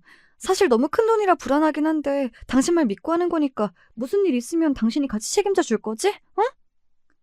저는 계속해서 아내를 안심시키고 이후 사업이 잘 될 수 있게 다양한 정보를 주며 도와주었습니다. 대신 아내에게 한 가지 조건을 걸었어요. 제가 사업 자금을 마련해주고 도와주는 대신 직원들에게 회사 지분을 일정 부분 주고 직원들을 모두 주주로 임명해달라는 것이었습니다. 옆집 사장은 이 말을 듣고 처음엔 제가 회사를 맘대로 하려 한다며 분노했지만 아내는 대주주는 옆집 사장이라는 말에 흔쾌히 동의하더군요. 이후 옆집 사장과 아내의 새로운 사업은 승승장구했습니다. 사실 저는 배가 아프지도 않았어요. 모든 게 제가 만들어 놓은 판이었기 때문이죠. 이 사업이 잘 되어야지 제가 원하는 걸 할 수 있었거든요. 사업이 어느 정도 안정되자 저는 아내에게 사업을 확장할 것을 제안했습니다. 이번에는 사업 자금을 대출 없이 제가 모두 제공하는 조건이었죠. 아내는 제가 아내에게 미련이 남은 줄 알더군요. 저한테 이제 자기를 옆집 사장에게 보내달라고 아니면 자기가 정말 미안해서 잠을 못 자겠다고 얘기하던데 제가 보기엔 늘 생각 없이 잠 안 자는 것 같아서 전혀 진심이 느껴지지 않았습니다. 아내에게 오만정이 다 떨어진 지 오래여서 아내와 사적으로 감정적인 이야기하는 것을 최대한 피하고 말을 돌려 사업 얘기만 하려고 노력했죠. 결국 아내는 제 바람대로 옆집 사장에게 사업을 확장할 것을 얘기했고 그 사업 확장에 제가 중요한 키가 된다는 것을 전하기 위해 저는 다른 사람들이 보면 아무리 복수라 해도 절대 있을 수 없는 상황까지 만들게 되었습니다. 바로 옆집 사장과 저와 아내가 셋이서 함께 밥을 먹는 자리를 마련한 것이었습니다. 아내 입장에선 아직 혼인관계에 있는 전 남편과 다시 혼인관계를 시작한 바람남 불륜남과 함께 밥을 먹는 상황이네요. 제가 말하면서도 이게 뭐 하는 짓인지 어이가 없네요. 저는 이 둘을 만나서도 미친 듯이 착한 척을 했습니다. 솔직히 같이 있는 것 자체가 역겨웠어요. 하지만 제대로 된 복수를 하려면 계속해서 참아야 했죠. 제가 이 둘에게 뭐라고 했는 줄 아시나요? 저는 공과 사를 잘 구분하는 사람입니다. 사적으로 저에게 큰 상처를 준 두 사람이지만 사업적으로 볼 때 정말 능력 있는 사람이라고 생각해서 사업 자금을 마련해드린 거예요. 그리고 좋은 성과를 내신 걸 보니까 역시 제 믿음이 틀리질 않았네요. 그리고 저는 이제는 둘의 진정한 사랑을 응원하고 있습니다. 이런 말도 안 되는 소리까지 해댔습니다. 저 이 정도면 배우해도 될 것 같지 않나요? 어떻게 속마음과 다른 소리를 이렇게까지 잘할 수 있는지 제가 생각해도 놀라웠어요. 제가 이렇게 말하니 옆집 사장은 저를 미친놈처럼 바라보더군요. 하지만 저를 철석같이 믿는 아내가 제 말이 진심이라고 계속해서 얘기하자 의심의 눈초리를 거두는 듯 보였습니다. 결국 저는 아내에 이어 옆집 사장에게도 같은 배를 탔다는 느낌을 제대로 심어주었죠. 제가 이런 행동을 괜히 한 건 아니었어요. 바로 며칠 후에 있을 제대로 복수할 상황을 위해서였습니다. 그리고 드디어 제가 기다리고 기다리던 그날이 되었습니다. 사실 며칠 전 아내와 옆집 사장과 밥을 먹을 때 더 큰 사업 확장을 제안하면서 제가 사업 확장을 위한 인프라와 돈을 제공하는 조건으로 앞으로 회사의 주주로서 지분을 가지고 싶다고 이야기했었습니다. 물론 이 말은 다 뻥이었어요. 제가 원하는 걸 얻기 위해서 그럴듯하게 말해본 것이었죠. 그리고 오늘은 옆집 사장이 일이 있어서 아내와 저 둘만 만나서 사업 확장을 위한 계약서를 작성하는 날이었습니다. 아내는 저를 만나자마자 기쁜 표정으로 연신 고맙다고 얘기하며 계약서를 정말 대충 읽어보더군요. 그러더니 제 예상보다 훨씬 빨리 도장을 찍었습니다. 참 허무했어요. 이 계약서에 도장을 찍게 만들기 위해서 제가 얼마나 역겨운 일들을 견뎌왔는데 아내는 그걸 아는지 모르는지 너무 쉽게 자기가 한 번에 무너질 이 서류에 도장을 찍어버리더군요. 참, 여러분, 이 서류가 어떤 건지 아시나요? 겉으로는 사업 확장을 위한 계약서처럼 보이지만 사실은 아내와 옆집 사장을 한 번에 무너뜨릴 수 있는 어마어마한 계약서입니다. 이 계약서에는 치밀한 함정이 있었어요. 바로 아내와 옆집 사장이 사업의 소유권과 지분의 80%를 저에게 완전히 넘기는 내용이 포함되어 있었습니다. 아내는 제가 사업을 잘 모른다고 믿고 아무 의심을 안 했을 거예요. 다음날 옆집 사장도 계약서에 함께 사인을 하기로 했었는데 그래도 한 회사의 사장이니까 계약서와 관련해선 굉장히 깐깐할 것이라고 생각했어요. 하지만 옆집 사장도 제 아내와 다를 바가 없더군요. 계약서를 읽어보지도 않고 사인을 해버렸습니다. 저는 이제서야 제 복수의 끝이 보인다는 생각에 짜릿하더군요. 옆집 사장과 아내 둘 다 가장 기쁘고 기대하던 순간에 모든 게 무너져 내리는 절망적인 기분을 꼭 느껴봤으면 좋겠다고 생각했습니다. 이후 저는 더 바쁘게 움직이기 시작했어요. 계약서에 도장과 사인을 받은 후 저는 사업체와 그에 속한 자산들을 즉시 제 명의로 이전하기 시작했습니다. 이후 이미 제 편이었던 회사의 주주들에게 대주주와 대표이사의 변경이 있을 것 같다고 주주총회를 연다고 이야기했죠. 이 소식은 당연히 옆집 사장에게도 전해졌겠죠? 그날 저녁 옆집 사장과 아내가 제 집 문을 미친 듯이 두드리더군요. 저에게 갑자기 직원들이 딴소리를 한다고 대주주가 바뀌는 문제가 생길 것 같다며 난리를 쳤습니다. 제가 과연 문을 열어줬을까요? 아니요. 정확히 말하면 문을 열어줄 수 없었습니다. 저는 다른 아파트로 이미 이사를 갔거든요. 그 집은 당시 집이 필요했던 제 친구에게 사용하라고 월세를 줬죠. 근데 그 친구가 워낙 몸집이 크고 멀리서 보면 꼭 건달 같은 이미지라 옆집 사장이 보자마자 완전히 쫄았다고 합니다. 이후 저는 옆집 사장과 아내의 연락을 모조리 씹었습니다. 더 이상 받아야 할 필요가 없잖아요. 전 원하는 걸 이미 손에 넣었으니까요. 그리고 며칠 후 드디어 제가 그토록 기대하던 주주총회 날이 되었습니다. 이날 그토록 기다렸던 제대로 된 복수를 할 기회였죠. 물론 주주라고 해봤자 7명 정도 있었지만 어쨌든 믿었던 도끼에 발등이 찍히고 모든 직원과 돈이 날아가는 기분은 제대로 느끼게 해줄 수 있지 않나 싶네요. 주주총회에 도착하자 아내와 옆집 사장은 얼굴이 사색이 된 채 긴장해 있더군요. 이후 둘은 저를 보면서 왜 전화를 안 받았냐고 소리를 쳤습니다. 여보, 아니 김정현 주주님, 왜 이렇게 전화를 안 받으시나요? 지금 회사에 무슨 일이 있었는지 아세요? 이런 중요한 순간에 대체 왜 연락을 씹으시냐고요. 뭐야? 어디 있다 이제야 나타나는 거야? 제정신이야? 너가 돈 보태놓고 이 사업까지 망하면 어쩌려고 이런 식으로 일 처리를 해? 참, 둘 다 제가 대주주라는 사실은 꿈에도 모르나 봅니다. 집에 가서도 작성한 계약서를 전혀 읽어보지 않는 듯 했어요. 한마디로 사장이 될 자격이 없는 사람들인 거죠. 둘이 저한테 친 그 호통이 저에게 할 수 있는 마지막 호통이었다고 저는 생각합니다. 곧 제가 대주주로 소개가 되었거든요. 이 소리를 듣자마자 아내와 옆집 사장은 굉장히 놀란 듯 했습니다. 아내는 전혀 상황 파악이 안 되는 눈치였고요. 눈앞에서 회사를 빼앗긴 건데 그것도 모를 정도로 머리가 안 돌아가나 보더군요. 옆집 사장은 이 상황이 너무 억울하고 분한지 그 자리에서 소리를 쳤습니다. 뭐야? 왜 당신이 대주주가 된 거야? 어? 그럴 리가 없잖아. 이게 어떻게 된 거냐고? 아직도 상황 파악이 안 돼? 당신이랑 내 전 아내가 이미 이 서류에 사인했잖아. 여기 적혀 있는 거 보여? 사업의 소유권과 지분의 80%를 나에게 넘긴다. 대신 사업 자금을 받는다. 그리고 직원들도 이미 다 동의했고. 그리고 혹시나 몰라서 하는 말인데 사업 자금은 한 달 안에 갚는다. 이 조항 잊지 말고. 여보, 그런 내용은 없었잖아. 당신이 이 서류는 사업 확장을 위한 계약서라고 했었잖아. 이런 바보같이 멍청한 여편네야. 너가 다 읽어봤다고 사인하라 해서 나도 사인한 거잖아. 이제 어떻게 할 거야? 내가 힘들게 이룬 회사가 다 저놈한테 넘어가게 생겼다고. 네가 다 책임져. 내 돈 내놔. 탐욕의 화를 부른다더니 처음부터 멍청한 나는 사업에 발을 안 들일 걸 그랬어. 여보, 혹시 나한테 복수하려고 했던 거야? 제발 이러지 마. 나랑 옆집 사장 잘 되게 도와준다며. 그렇게 저를 보고 울부짖고 아내와 미친 듯이 싸우는 옆집 사장을 뒤로하고 저는 당당히 주주총회를 나왔습니다. 이후 저는 다시 회사의 대표이사가 되었고 회사 사람들은 아내와 옆집 사장의 불륜 소식을 알아서인지 직원 이상으로 옆에서 저를 더 많이 신경 써 주었습니다. 저는 직원들을 위해서라도 이 회사를 제대로 키워봐야겠다고 생각했죠. 아내는 잃었지만 대신 회사와 직원들을 얻었다고 볼 수도 있겠네요. 이후 옆집 사장과 아내는 어떻게 됐을까요? 당연히 해고했습니다. 사실 제가 이 회사의 대주주로 임명되지 않았더라도 이미 둘은 직원들에게 해고를 당했을 것 같아요. 왜냐면 제가 직원들이랑 계속 연락을 하고 있어서 이 소식을 알게 되었는데 둘이 회사를 운영하던 그 짧은 시간 동안에도 불법으로 횡령을 하고 있었더라고요. 직원들은 저에게 증거를 모아두고 싶다고 조언을 구했습니다. 저는 서류를 복사해두고 USB 증거자료도 모조리 복사해두고 회의할 때 등은 꼭 녹취록을 켜두라고 얘기해줬습니다. 직원들은 저에게 정말 고마워하더군요. 늘 얼른 제가 대주주가 되어 회사의 대표이사로 왔으면 좋겠다고 얘기했습니다.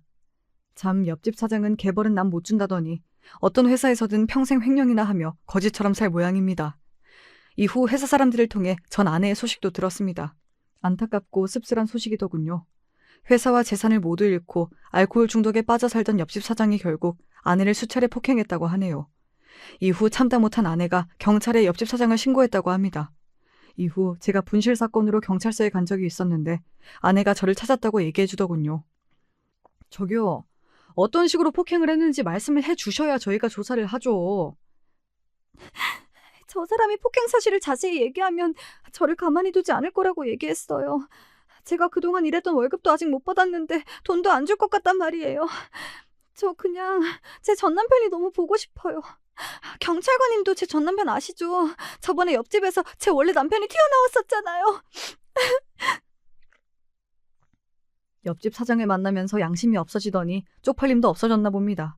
어떻게 저 앞에서 다시 제가 보고 싶다는 말을 꺼낼 수 있었을까요? 이 정도면 제 아내는 그동안 얼마나 저를 호구로 한 걸까요? 이후 옆집 사장은 실형을 받았다고 합니다. 아내의 몸에 멍이 들 정도로 폭행 증거가 심각해서 도저히 실형이 안 나올 수 없는 정도였다네요. 이후 둘의 관계는 제대로 막을 내렸다고 들었습니다. 제가 이 소식을 들은 후에 회사 직원들의 선물을 사기 위해 백화점에 들른 적이 있었습니다. 그동안 직원들이 정말 열심히 해줘서 명품을 하나씩 사주려고 하던 참이었어요. 그런데 그 순간 익숙한 얼굴이 보이더군요. 바로 다시는 못 볼 줄 알았던 아내를 백화점에서 만난 것이었습니다. 아내의 몰골은 예전에 제가 반했던 그 모습이 아니었어요. 초췌하기 짝이 없었죠. 제가 명품을 살 동안 백화점에서 청소일을 하고 있더군요. 그냥 지나치려 했는데 아내가 깜짝 놀라며 저를 불렀습니다. 손에 있는 거 뭐야? 명품이야? 요즘 내 회사, 아니 당신 회사가 그렇게 잘 되나 봐? 당신 명품 같은 것도 돈 무서워서 못 사는 줄 알았는데 세상에 이걸 10개씩이나? 와... 참, 명품 사는 제 모습이 낯설었던 모양이에요. 그러자 저는 아내가 더 깜짝 놀랄 만한 것을 보여주었습니다. 백화점에서 일하는 아내는 이걸 바로 알아보더군요. 바로 일정 금액 이상 쓴 사람만 가질 수 있는 백화점 VIP 등급 카드였습니다. 아내는 이 카드는 VIP 등급 카드의 옛날 버전이라면서 대체 어떻게 이 카드를 갖고 있냐고 묻더군요. 저는 더 이상 아내에게 단 하나의 온 정도 베풀 생각이 없었기 때문에 처음이자 마지막으로 사실을 얘기해 주었습니다. 내가 이 카드를 가지고 있을 수 있는 건 처음 당신을 만나기 전부터 이 카드를 쓸 만큼 돈을 잘 벌었기 때문이지. 몰랐나 본데 난 당신이 들으면 알만한 IT 서비스 기업의 대표이사였고 이미 평생 살 수 있을 정도로 많은 돈이 있어. 당신이 날 배신하고 간 그 옆집 사장과는 비교도 안 될 만큼 큰 회사와 많은 돈이지. 뭐? 그게 정말이야? 그럼 내가 다니던 회사는 애초에 왜 들어온 거야? 회사를 원하는 금액에 매각하고 새로운 일을 해보고 싶더라고. 잠시 동안 부담 없이 회사에 다녀보고 싶기도 해서 직원으로 들어가게 됐지. 하지만 난 늘 새로운 사업을 하려고 했고 어떤 걸 할지 구상 중이었어. 사업을 시작하면 당신을 사장 자리에 꼭 앉혀주고 싶었는데 당신이 그 복을 뻥 차버렸잖아. 그치? 참 아쉽네. 옆집 사장이랑 돈 때문에 바람만 안 났어도 지금 당신 여기서 이러고 있지 않을 텐데. 뭐? 그게 정말이야? 돈이 있었으면 진작 이야기를 하지. 그럼 이런 일도 애초에 없었을 거 아니야. 여보, 나 그동안 참 어리석었다, 그치? 사실 내가 많이 반성하고 있었는데 당신한테 늘 미안해서 연락을 할까 말까 망설였거든.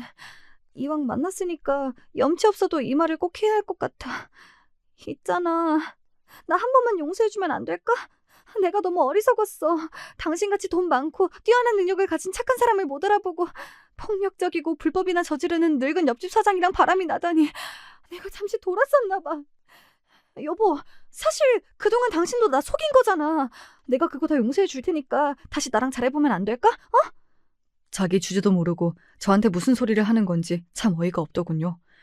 결국 저는 아내가 더 이상 미련을 못 가지도록 깔끔하게 한마디 했습니다. 참나, 영화를 얼마나 많이 본 거야? 너가 나 같으면 너랑 다시 만나겠냐? 꿈 깨. 이후 아내의 표정을 봤는데 정말 충격을 받아서 아무 말도 못하고 있더군요. 뭐 자기가 저지른 일이니까 대가를 치러야죠. 마지막으로 아내에게 10만 원을 쥐어주고 나왔습니다. 제가 베풀 수 있는 마지막 온정이었던 것 같네요. 이렇게 보면 사업보다 결혼이 더 힘든 것 같아요. 저는 결혼도 사업처럼 잘 풀릴 줄 알았는데 사업을 잘하고 돈을 잘 벌어도 결혼까지 성공하는 건 아니더라고요. 지금도 제가 어떻게 했어야 결혼이 성공할 수 있었는지 아무리 생각해도 모르겠습니다. 그리고 이번 일로 같은 아파트에 살더라도 남녀 관계는 정말 모르는 일이니 앞으로는 주위 사람들과 적당한 선을 유지해야겠다는 생각도 들었습니다. 영화에서도 보면 옆집, 앞집, 이웃집에서 불륜을 하는 경우가 많잖아요. 그런데 뭐 그게 제 일이 될 줄 알았겠습니까? 정말 어쩌다가 옆집 잘못 만나서 별의별 생고생을 다 했네요. 근데 또 생각해보면 모든 게 다 옆집 탓은 아닌 것 같아요. 제 전 아내는 옆집 사장이 아니라 다른 사람을 만났더라도 또 돈이나 다른 거에 혹해서 바람을 폈을 것 같거든요. 그냥 빠르게 멍청하고 어리석은 사람 걸은 거라고 생각하려고 합니다. 그동안 너무 많은 일들이 있었는데 앞으로는 사업에 집중하면서 더 저를 위해서 살아보려고 합니다. 이야기 들어주셔서 감사해요. 그럼 여러분도 좋은 하루 되세요.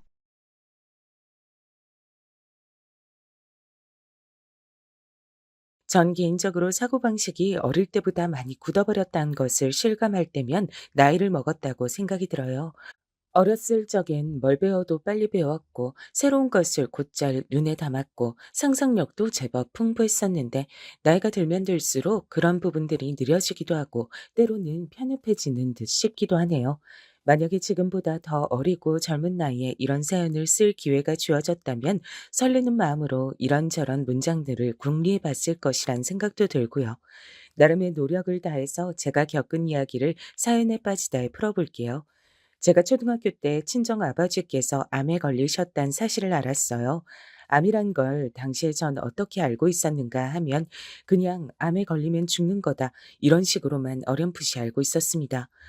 무서운 거라고만 그렇게 여겼는데 다름 아닌 제 친정 아버지께서 암 환자라는 걸 알게 됐을 때 태어나서 처음으로 무력감을 맛봤던 것 같아요. 머릿속엔 온통 그럼 어떡하지? 이런 생각밖에 안 들었고 무섭단 기분만 들어차 있었습니다. 늘 듬직하고 든든하던 친정아버지께서 약한 모습을 보이시며 고개를 떨구셨을 때 제 심장도 같이 바닥으로 떨어졌어요. 친정 부모님의 대화를 몰래 엿듣고 있던 저에게 한 줄기 희망의 빛을 내려준 것은 친정 엄마셨습니다. 굳건한 태도로 아버지를 다독이며 격려하시는 그 모습에 전 암이라는 무서운 것 안에서 자그마한 희망을 찾을 수 있었죠. 그 희망이란 것을 꼭 붙은 채로 지냈어요. 아버지께선 괴롭고 고통스러운 치료를 받으시기 위해 병원을 오래 들락날락 하셨죠. 제가 할 수 있는 것이 고작 마음을 담은 편지를 쓰는 것밖에 없다는 점이 어린 저를 무력하게 만들었습니다. 그게 우울이란 것조차 알지 못한 채로 우울했습니다. 대체로 저는 집에서 혼자였어요. 만들어진 반찬을 찾아다가 밥을 알아서 챙겨 먹었죠. 알아서 학교를 가고 친구들을 사귀고 놀고 숙제라고 씻고 잘 준비를 했습니다. 밤에 혼자 잠이 들 때면 무서웠어요. 어린 마음에 아무도 없고 조용하기만 한 깊은 밤중의 집은 귀신의 집처럼 느껴졌었거든요. 그래서 소원을 담은 종이학을 접고 또 접다가 지독한 수마가 덮쳐와서 스르르 잠에 드는 것을 택하곤 했습니다. 그럼에도 친정 아버지께서 아직 꿋꿋하게 버티고 계신다는 것, 친정 엄마께서 절 기특하다 칭찬해 주시는 것, 그런 것에 충족감을 느끼면서 이런 생활이 아주 오래 지속돼도 좋으니까 두 분 다 떠나지 않고 저의 곁에 계셔 주시기만을 바랬습니다. 제가 천마리의 종이학을 접었던 덕분이었던지 그래서 그 소원이 이루어졌던 것인지 모르겠으나 아무튼 친정 아버지께선 저희 초등학교 졸업식에 참석을 하셨어요. 멀쩡히 당신의 두 발로 서서 환하게 웃으시며 제법 평탄한 일상으로 돌아오신 채 말입니다. 지난 3년간 울고 웃으면서 정말 힘들고 정신없는 나날이었는데 지금 이렇게 멀쩡하게 우리 은정이 초등학교 졸업식도 보고 직접 꽃다발도 안겨주면서 기념사진도 남기고 있단 게 정말 꿈만 같다, 은정아. 졸업 축하한다. 중학교 가선 우리 딸 더 열심히 하기야. 다른 친구들은 엄마만 온 집들이 많은데 전 엄마도 있고 아버지도 있으니까 오늘 제가 진짜로 주인공이 된 것 같아요. 너무 좋아요. 중학교 가면 최고로 공부 열심히 할 거예요. 정말이야. 우리 딸은 누굴 닮아서 이렇게 영특하고 착한 건지 몰라. 은정아, 이제 난 여한이 없을 정도다. 행복해 하시던 친정 아버지의 그 말씀을 못 뱉도록 제가 막았어야 했나 봐요. 여한이 없단 소리 못 하시도록 제가 막았어야 했어요. 제가 설렘 가득한 중학교 생활을 시작한 지 불과 몇 달 지나지 않아서 다시 상태가 나빠졌단 병원 측의 청천벽력과도 같은 소견을 듣게 됐습니다. 아버지께선 크게 절망하셨고 엄마께선 꼿꼿하게 괜찮아, 이겨낼 수 있어 이런 말씀만 반복해서 하셨어요. 전 아버지께서 다시금 그 고통스러운 병원 생활을 하시게 된 것이 슬펐습니다. 하지만 돌아가실 거라고 생각하진 않았어요. 이미 제가 초등학교 때 병원 생활을 오래 들락날락 하시는 걸 봤기 때문에 어느 정도 안일한 마음을 갖고 있었던 거예요. 그러나 제가 1학년 생활을 마치기도 전에 친정 아버지께선 결국 이제는 힘들다는 의료진의 이야기를 듣게 되셨습니다. 아니야. 이대로 끝낼 순 없어. 이대로 당신 보낼 순 없어. 마지막까지 뭐라도 해봐야 돼. 당신 절대 포기하지 마. 친정엄마께선 마지막 지푸라기라도 잡는 심정으로 서울에 가보겠다고 하셨습니다. 우리나라에서 5손가락 안에 드는 대형 병원이 목적지였죠. 저도 가겠다고 졸라댔습니다. 엄마, 저도 같이 가게 해주세요. 저도 따라갈래요. 은정아, 너 무슨 소리를 하는 거야? 넌 학교 다녀야지. 어딜 따라와? 말도 안 되는 소리 하지 마. 엄마야말로 지금 말도 안 되는 소리 하고 계신 거예요. 지금 아버지 상태 안 좋다면서요. 그것도 아주 많이 안 좋다면서요. 전 그것도 모르고 이번에도 무사히 퇴원하실 거라고만 생각하면서 여태까지 아무 생각도 없이 지내고 있었어요. 바보같이 지난 몇 달을 날려버렸다고요. 그런데 만약에 이번이 아버지 마지막이면 어떡해요? 학교는 앞으로 갈 나날이 많이 남았지만 아버지 볼 나날은 그만큼 많이 안 남아 있잖아요. 얘가 정말 언제 이렇게 다 커서 말을 이렇게 잘하는 거람? 이렇듯 크는 걸 나는 다 지켜봐 주지 못한 것 같은데 그럼에도 언제 이렇게까지 의젓해져서는. 친정엄마께선 기어이 제 앞에서 흐느껴 우셨습니다. 그간 굳건하게 버티곤 계셨지만 그 속은 진작에 문드러져 있었음을 저도 그제서야 깨닫고 엄마께 힘이 되어 드리지 못해온 것에 죄송한 마음으로 함께 부둥켜 안고 울었어요. 동이 트기 전 새벽에 출발해서 아침 무렵에 서울의 대형 병원에 도착을 했죠. 권위자라고 알려진 의사가 아버지의 의료 기록을 손에 들고 다가왔습니다. 그리고 아버지의 손을 꼭 잡은 채로 곁을 지키고 있는 저는 내버려둔 채 엄마께만 조심스러운 눈짓을 보내더군요. 몇 걸음 떨어진 위치로 가서 엄마께서 그 의사에게 어떤 말을 전달받으시는 모습을 전 지켜봤습니다. 과연 무슨 얘기가 오가고 있을지 불안과 호기심이 뒤엉키던 바로 그때였어요. 안 돼. 안 돼요. 아직은 안 돼요. 제발요. 부탁드립니다. 안 돼. 친정엄마께서 당신의 가슴을 치시며 작은 소리로 그러나 그 안에 담긴 비통함만은 흘러넘치는 오열을 하셨습니다. 다리에 힘이 풀린 듯 바닥에 주저앉으시는 동안에도 엄마의 온몸이 주체할 수 없을 정도로 심하게 떨리고 있었어요. 그 앞에서 의사는 숙연하게 고개를 떨구고 있었습니다. 안 되는구나.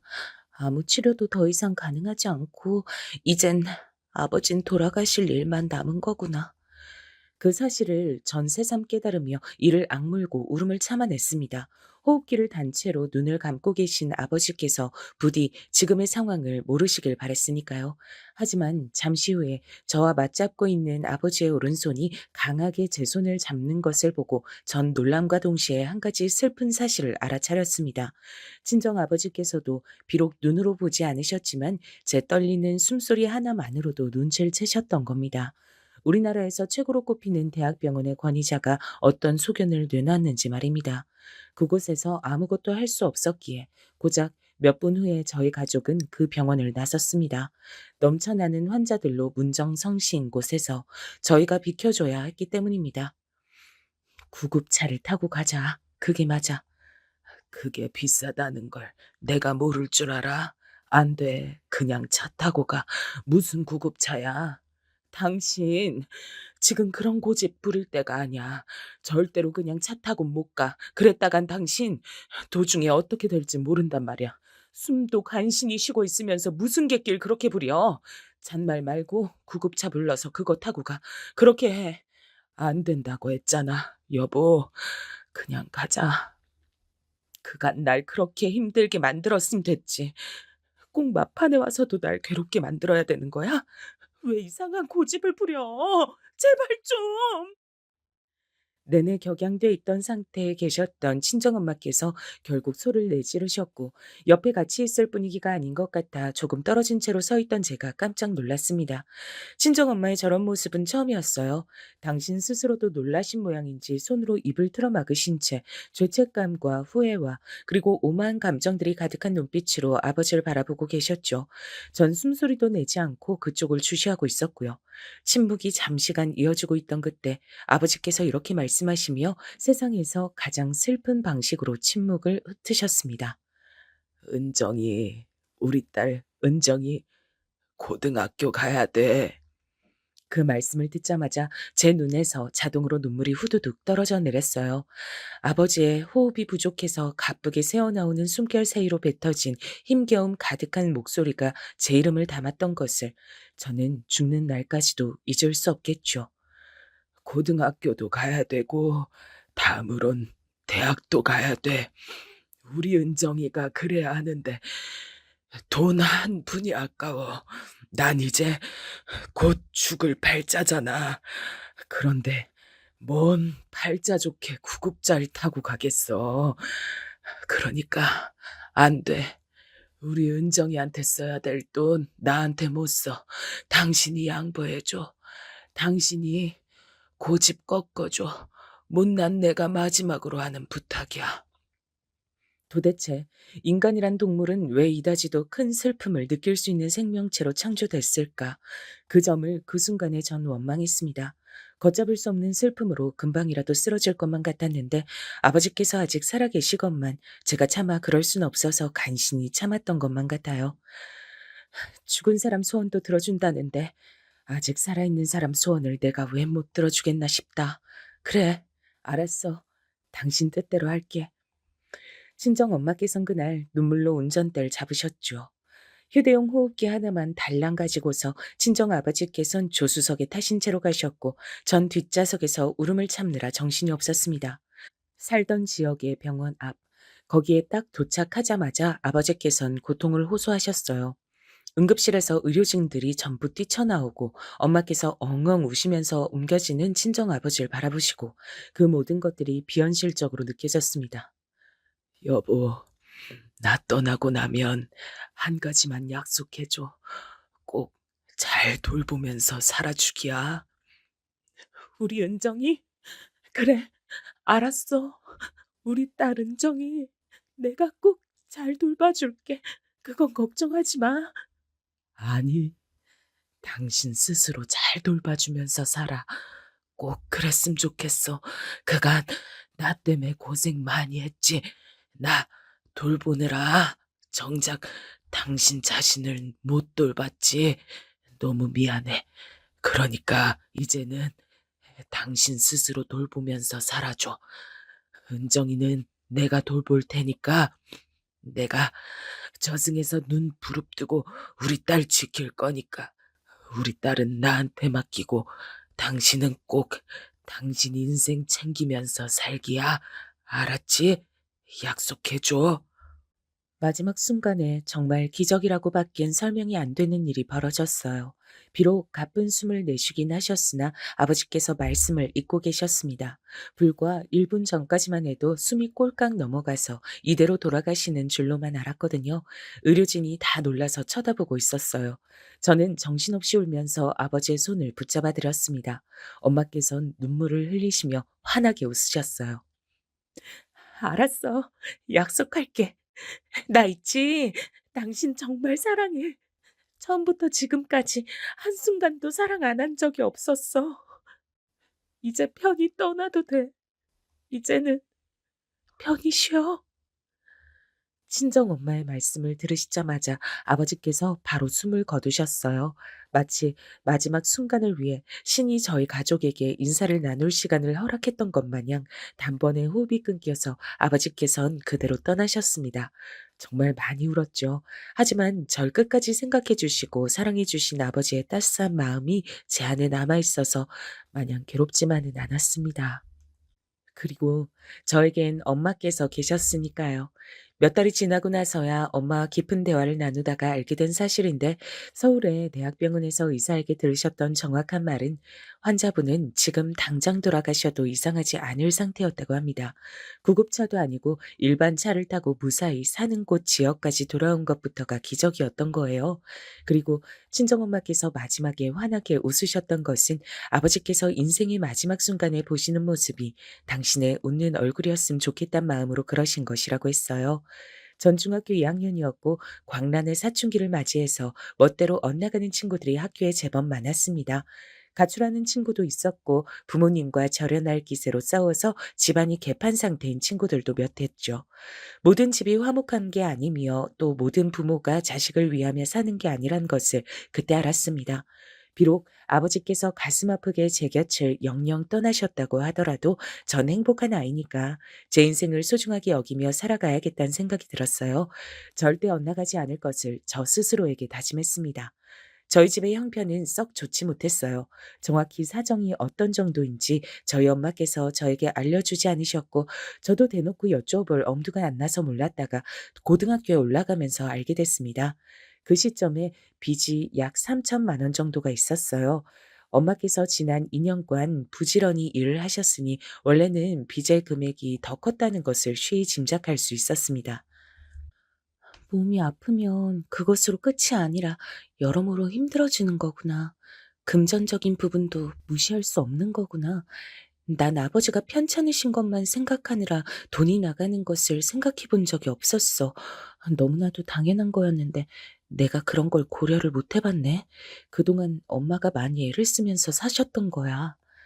제가 너무 그간 생각하는 게 짧았던 것 같아서 엄마께 죄송스러웠습니다. 하지만 엄마께선 절 향해 결코 죄책감 같은 걸 갖지 말라고 하시며 기운 넘치는 웃음을 지어주셨어요. 나는 하루하루를 행복하게 살 거야. 그걸로 족하는 게 내 인생인데 그까지 빚 갚는 게 뭐 힘들고 어렵다고 그러겠니? 은정아, 난 있지? 비록 빚 갚느라 거의 다 써버릴지언정 일 다니면서 돈 버는 것도 감사하고 이렇게 사랑하는 딸과 함께 시간 보낼 수 있음에 감사하단다. 이 세상에 감사하지 못할 일이 없어.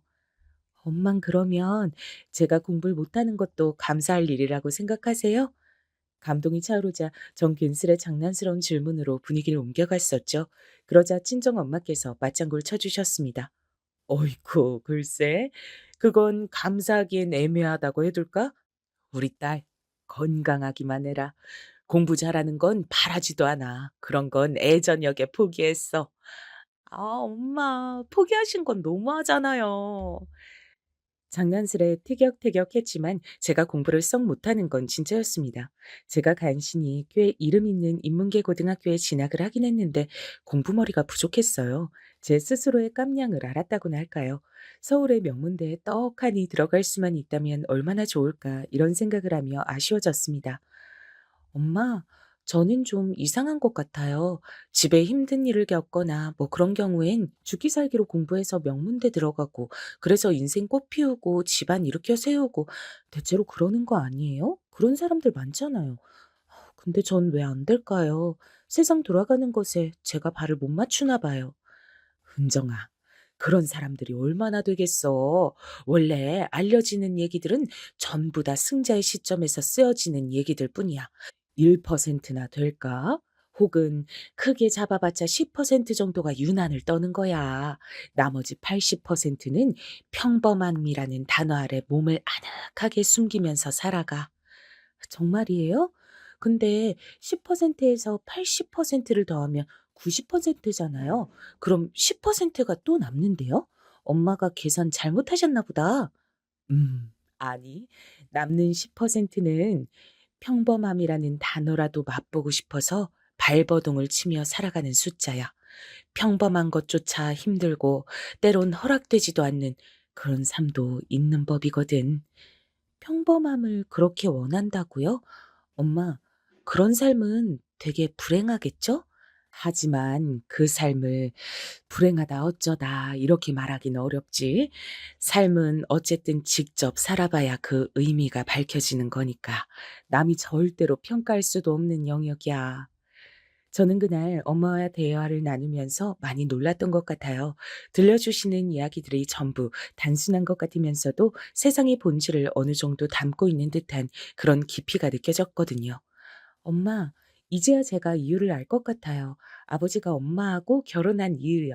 엄마가 이렇게 생각을 엄청 깊게 하시는 분인 줄 처음 알았어요. 만약에 엄마가 대학을 나왔다고 한다면 혹시 철학과 전공이냐고 사람들이 물어봤을 거예요. 어머, 우리 딸이 그 사실을 이제 알았단 말이야? 내가 괜찮은 여자니까 네 아버지가 사람 보는 눈이 있어서 나하고 결혼한 거야. 맞아요. 아버지는 잘생긴 얼굴 때문에 인기도 많았을 텐데 엄마하고 결혼하신 걸 보면 그게 맞는 것 같아요. 그러면 난 얼굴이 별로란 거야? 참나, 은정이 너도 얼굴이 나 안 닮고 네 아버지 닮아서 이쁘다 이거지? 근데 낳아준 건 내가 했으니까 내 덕도 있는 줄 알아. 엄마, 근데 저는요, 아버지한테서 닮고 싶은 게 얼굴 말고 또 하나 있어요. 그게 뭔 줄 아세요? 사람 보는 눈이에요. 정말로 저를 위하고 제 인생의 끝까지 절 붙잡아주는 그런 사람을 만나고 싶어요. 아버지가 엄마를 만났듯이요. 저도 그럴 수 있겠죠? 그럼 당연하지. 부전여전이라고 하잖아. 넌 네 아버지를 많이 닮았으니까 이 다음에 좋은 사람 만나서 결혼할 거야. 제가 좋은 대학에 못 가도 그게 가능할까요? 나는 뭐 대학 나왔다니? 좋은 사람 만나는 게 대학 간판으로 좌지우지 되진 않아. 그러니까 우리 딸 공부 좀 못한다고 의기소침해할 필요 없어. 그러면서 은근히 저한테 공부 못한다고 놀려대셨던 엄마셨습니다. 저는 민망한 웃음을 터뜨리면서 비록 지금은 해결되지 않은 문제들을 안고 살아가고 있으나 밝은 미래가 저희 모녀를 기다리고 있을 거라고 믿었어요. 저에게 과연 어떤 인연이 다가올지 정말 궁금하기도 했습니다. 전 대학을 학비가 지원이 되는 전문대로 갔죠. 대학과 연계가 되는 곳에서 첫 취업을 했고요.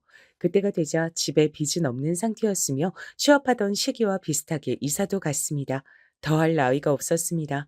소소한 행복을 누리며 엄마와 둘이서 재미있게 지내던 시기였어요. 그러던 어느 날 외할머니께서 쓰러지셨다는 연락을 받게 됐어요. 연락을 받으시고 나서 엄마께서 늦은 시간까지 멍하게 창밖만 바라보고 계셨습니다. 외할머니께선 워낙 멀리 사셨기 때문에 전 어렸을 때를 제외하고 거의 찾아뵌 적이 없었어요. 그래서 솔직히 깊은 정이라든지 유대감이 없었죠. 쓰러지셨다는 소식을 듣고도 어휴, 어떡하냐 싶은 감상이 다였습니다. 하지만 엄만 다르셨던 거예요. 은정아, 외할머니한테 남은 시간이 오래지 않은 것 같아. 암만 생각해도 내가 외할머니 곁에 가서 마지막 시간을 함께 보내드려야 될 것 같구나. 미안하지만 당분간 혼자 지낼 수 있지? 네? 알았어요. 그치만 엄마 외할머니를 별로 안 좋아하시는 거 아니었어요? 에구구, 우리 딸이 그런 걸 다 느끼고 있었구나. 그래, 맞아. 난 네 외할머니를 별로 안 좋아했어. 어릴 때 무진장 힘들었거든. 외할머니를 이해할 수가 없었지. 그래서 내가 매번 무슨 생각을 하며 지냈던 줄 알아? 난 나중에 자식 낳으면 이렇게 키우지 말아야지. 난 잘해줘야지. 절대로 네 외할머니처럼은 되지 않을 거라면서 이를 바득바득 깔았었어. 외할머니가 미웠거든. 근데 이제 와서 왠지 이해가 가려고 하네. 외할머니도 그렇게 사실 수밖에 없었단 걸 보고 배운 게 그거였을 뿐이고 환경이 사람을 그렇게 만들었을 뿐임을 나의 엄마이실 뿐이 아니라 한 인격체이셨다는 걸 그분도 엄마가 되어 보신 것은 처음이었기에 서투실 수밖에 없었단 걸 이제서야 내가 이해를 한다. 부디 많이 늦은 건 아니길 바라면서 곁에 가봐 드려야지. 내가 그분 딸이잖아. 씁쓸한 표정으로 말씀하신 친정 엄마께선 이튿날 바로 짐을 다 싸서 내려가셨어요. 저는 이유 모를 우울감에 취해버렸죠. 그때 알았습니다. 어렸을 적 아버지께서 투병 중에 계셨을 때 제가 느꼈던 것은 우울이라는 것을요. 그게 우울이었던 거예요. 그걸 깨닫자마자 고독마저 찾아왔는데 그런 때에 절 향해 내리쬐는 햇살이 있었습니다. 바로 남편이었어요. 사람은 자신이 힘들 때 내밀어진 손길을 잊을 수 없다고 하죠.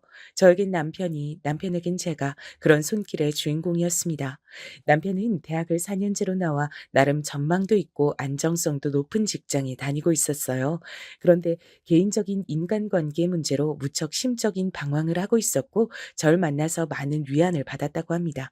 희한한 일이었죠. 제가 한 것이라곤 남편에게 위로를 받은 것뿐이었거든요. 전 받기만 했거늘 남편은 제가 주기만 한 사람이었다고 했습니다. 아버지, 하늘에서 보고 계세요? 저 이 남자하고 결혼하고 싶어요. 제가 기다려온 인연이 바로 눈앞에 있는 이 사람 같습니다. 기이할 정도의 확신이 들었고 전 남편에게 먼저 청혼했습니다. 제가 가진 거라곤 쥐뿔도 없었어요. 모은 돈도 개인 계좌에 2천만 원 남짓이 전부였고요. 반면 남편은 그때 7천만 원과 승용차 한 대를 가지고 있었죠. 시댁에서 남편이 결혼할 때 지원해 주려고 들고 있었던 5천만 원 또한 있었습니다. 이런 것들을 모두 합쳐 소중하게 미천 삼아 결혼을 했습니다. 결혼식을 3개월 앞두고 외할머니께선 돌아가셨어요. 버틸 만큼 버티고 용 쓸 만큼 용 쓰다 가셨으니 당신께서도 미련이 없으셨을 거야. 나도 이젠 마음이 한결 가벼워 마지막 나날들을 곁에 있어 드리기를 잘했단 생각이 든다. 친정엄마께서 정말로 홀가분해 보이시는 얼굴을 하고 계셔 저도 안심이 됐습니다. 저의 평생을 봐오신 분이 친정엄마신데 그런 분께서 저보고 얼굴이 그 어느 때보다 편안해 보인다고 말씀해 주셨어요. 명백히 남편 덕분이었죠. 윤서방이 얼마나 괜찮은 사람인가 아닌가를 내가 판별할 필요도 없었어. 은정이 너라면 사람을 옳게 골랐을 거란 것을 바로 그 점을 내가 믿었으니까. 우리 딸 행복하게 살아야 된다. 이렇게 다 커서 시집을 가게 되다니 하늘에서 네 아버지가 깜짝 놀라시겠다. 언제 이렇게 어여쁜 숙녀가 다 됐냐고 하면서 놀라 자빠지실 테지. 엄마, 저 행복하게 잘 살게요. 자신 있어서 하는 결혼이에요. 지켜봐 주세요. 지난 날들이 머릿속을 모두 스쳐갔습니다. 비록 슬픔과 상실의 구간을 지나오기도 했으나 대체로 평범함의 단어가 만든 그늘 아래에서 몸을 누이고 쉴 줄 아는 지난 인생이었다고 자평이 됐습니다. 전 결혼하면서 생각했죠. 제 인생의 진정한 시작은 지금부터라고요. 저를 며느리로 맞이하시는 시어머니께서 눈물을 몇 번이고 글썽이셨어요. 우리 경준이 내가 정말 온 마음 다해서 키운 자식이야. 자식 키우는 부모 마음이 안 그런 경우가 어디 있겠냐마는 그래도 내가 유별나도록 힘든 정성을 다해서 키운 자식이라고 말을 하고 싶어.